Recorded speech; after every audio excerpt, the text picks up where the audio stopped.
இந்த வீடியோவில் தமிழ் சினிமா நடிகை நிக்கி கல்ராணி அவர்களை பற்றி பார்ப்போம். வீடியோவில் எண்டிங்கில் இவங்களை பற்றியான இன்ட்ரெஸ்டிங்கான விஷயங்களை சொல்லியிருக்கோம். பெயர் நிக்கி கல்ராணி. பிறந்த தேதி 3/1/1992. இவங்களோட அம்மாவுக்கும் அவங்க சிஸ்டருக்கும் இவங்க ஒரு டாக்டர் ஆகணும் தான் ஆசை. ஆனால் இவங்களோட ஆசை என்னென்னா, இவங்களுக்கு ஒரு ஃபேஷன் டிசைனராக ஆகணும் தான் ஆசை. அவங்க ஆசைப்படி இவங்க ஃபேஷன் டிசைனர் படிச்சிருக்காங்க.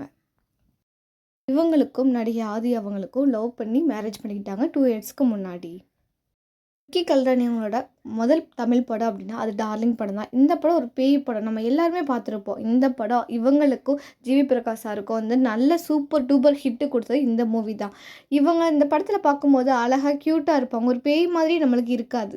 இந்த மூவிக்கு அப்புறம் இவங்களுக்கு வந்து நிறைய சான்ஸ் கிடச்சிருக்கு, நிறையா மூவி பண்ணிக்கிட்டே இருக்காங்க.